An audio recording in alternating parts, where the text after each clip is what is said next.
Welcome back new another video. Hi guys, কেমন আছেন? আমি আলহামদুলিল্লাহ ভালো আছি। আমি আজকে গরুর মাংস ঝোড়া রান্না করব। দেখুন, আমার সাথে থাকুন আপনারা। পুরো রেসিপি আমি কীভাবে রান্না করি। প্রথমে আমি আপনাদের কিছু দেখাই নাই। এলাচি, দারচিনি, তেজপাতা আর পেঁয়াজ আর তেল পরিমাণ দিয়ে ভেজে নিয়েছি। তারপরে গরুর মাংসগুলো ছেড়ে ভেজে নিচ্ছি, ভালো করে নেড়ে চেড়ে নিচ্ছি। একটু ভালো করে গরু মাংসটা একটু ভেজে নিব। তারপর আমি মশলা দিয়ে দেন সুন্দর করে রান্না করব। একটু ভালো করে ভেজে নিই, যে কালারটা সুন্দর হয়ে একটু ব্রাউন কালার আসবে। তারপরে আমি মশলাগুলো দিয়ে দিব।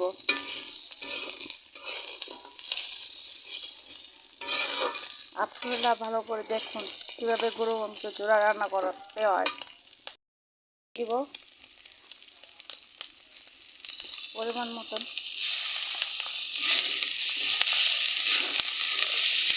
নেড়ে চেড়ে নিচ্ছি ভালো করে। একটু পানি একটু দিব আমি এখন।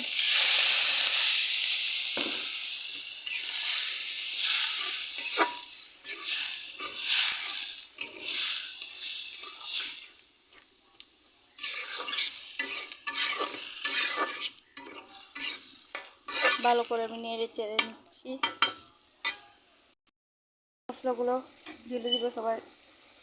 প্রথমে আমি লবণ দিয়ে দিচ্ছি 2 চামচের মতন। তারপর আমি হলুদ গুঁড়ো দিয়ে দিচ্ছি।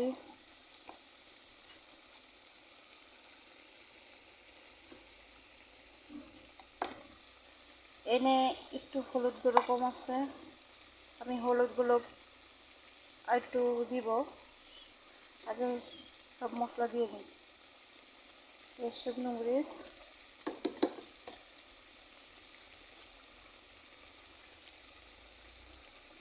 মরিচের গুঁড়ো দিচ্ছি ভালো করে, 3 চামচ দিলাম।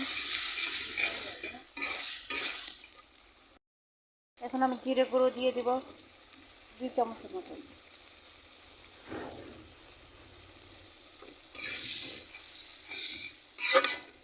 ভালো করে নেড়ে চেড়ে নিচ্ছি। দেখুন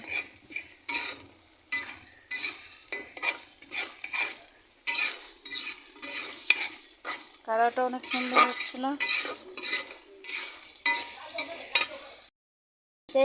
হলুদ আর একটু দিয়েছিলাম, দিয়ে নেড়ে চেড়ে নিচ্ছি। দেখুন কালারটা অনেক সুন্দর হয়েছে না? এখন আমি পানি অ্যাড করে দেব।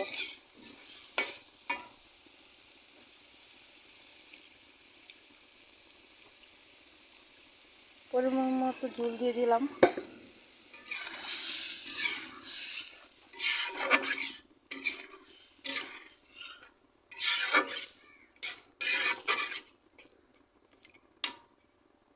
আর একটু দেবো ঝোল, কারণ আমি আলু দিব তো, এই জন্য।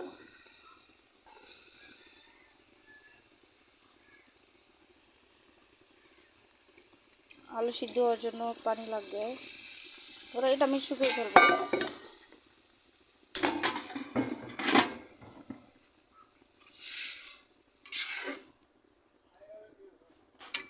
আলুটা আমি এখনই ঢেলে দেবো।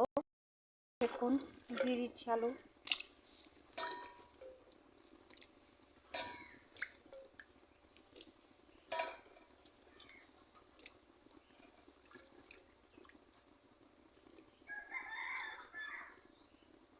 আমার ঘরে সবাই আলু পছন্দ করে, আমিও করি।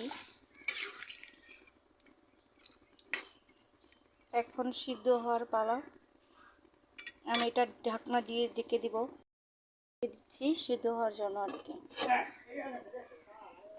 পরে আবার আসতেছি পুরো রেসিপি হওয়ার জন্য, পরে ফাইনাল লুক আপনাদেরকে দেখাবো। আমারই একটু নেড়ে চেড়ে নিচ্ছি।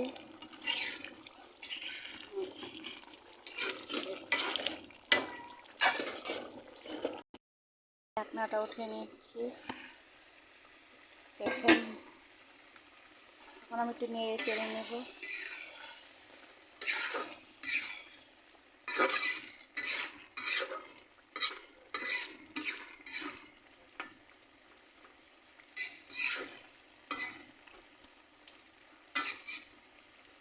কাছাকাছি হয়ে গেছে।